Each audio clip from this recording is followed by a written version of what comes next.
Saya Muhammad Nur Rafi Prabowo, NIM 111900658, akan mempresentasikan materi dari Manajemen Sumber Daya Manusia Internasional, yaitu rekrutmen dan seleksi. Menurut Noel et al. Tahun 2000, rekrutmen itu didefinisikan sebagai pelaksanaan atau aktivitas organisasi awal dengan tujuan untuk mengidentifikasi dan mencari tenaga kerja yang potensial.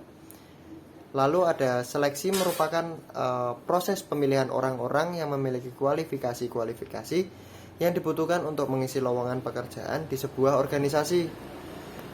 Lalu ada menurut Randall S. Schuller dan Susan E. Jackson, rekrutmen itu memiliki beberapa tujuan.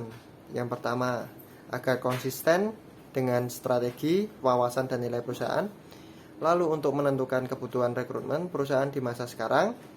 Lalu untuk meningkatkan jumlah karyawan yang memenuhi syarat efisiensi, untuk mendukung inisiatif perusahaan dalam pengelolaan tenaga kerja yang beragam, lalu untuk membantu mengurangi kemungkinan keluarnya karyawan yang belum lama bekerja, lalu untuk mengkoordinasi upaya rekrutmen dengan program seleksi dan pelatihan.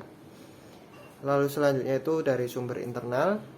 Sumber internal itu sendiri menurut makalah Manajemen Sumber Daya Manusia Global dengan judul Rekrutmen dan Seleksi Internasional pada tahun 2014 yang disusun oleh Al-Zahari dan kawan-kawan, adalah merekrut tenaga kerja yang sudah ada dan sudah bergabung dengan perusahaan tersebut.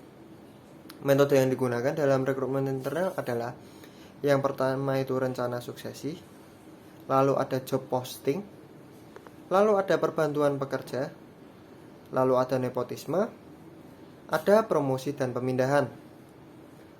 Lalu keuntungan-keuntungan dari sumber internal itu ada meningkatkan moral kerja dan kedisiplinan karyawan. Lalu ada perilaku loyalitas karyawan yang semakin besar terhadap perusahaan.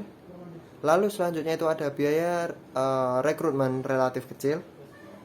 Lalu ada juga waktu untuk merekrut karyawan relatif lebih singkat atau efisien. Lalu ada orientasi dan induksi tidak diperlukan lagi.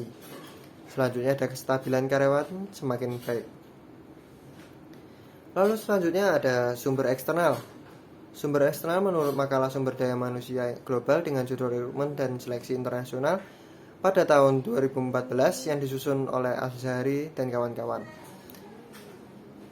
merupakan pengisian posisi tenaga kerja di luar lingkungan perusahaan. Lalu selanjutnya ada advertensi. Metode rekrutmen ini dilakukan dengan cara mengumumkan posisi atau jabatan yang diperlukan yang bisa disebarkan melalui surat kabar lokal, majalah, radio, surat maupun media lainnya. Lalu ada lembaga pendidikan. Metode rekrutmen ini dilakukan dengan menjalin kerjasama dengan lembaga pendidikan seperti SMA, SMK, dan universitas mungkin. Lalu ada rekomendasi karyawan. Metode rekrutmen ini dilakukan dengan cara seorang karyawan yang sudah bekerja di suatu perusahaan memberikan rekomendasi calon karyawan pada perusahaan untuk mengisi jabatan yang dibutuhkan. Lalu ada agen tenaga kerja.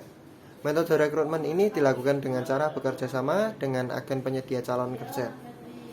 Lalu ada organisasi profesional. Metode rekrutmen ini dilakukan dengan cara bekerja sama dengan organisasi profesional, di mana organisasi tersebut menyediakan tenaga kerja yang sudah memiliki kualifikasi standar yang telah ditetapkan. Lalu selanjutnya itu iklan.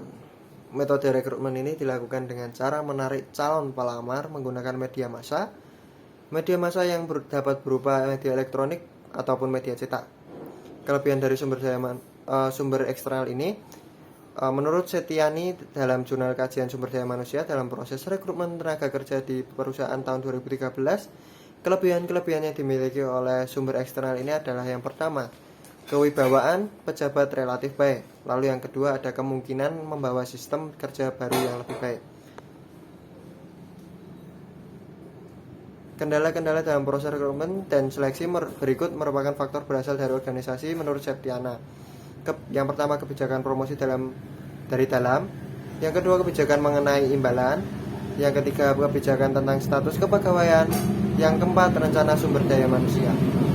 Kemudian faktor yang berasal dari kebiasaan pencari tenaga kerja yaitu kendala utama yang disebabkan oleh keterbiasaan yang cenderung negatif seperti apabila melakukan sesuatu kesalahan tidak berarti tidak memiliki tempat yang kuat terhadap jalannya produktivitas organisasi. Sekian dari saya, terima kasih.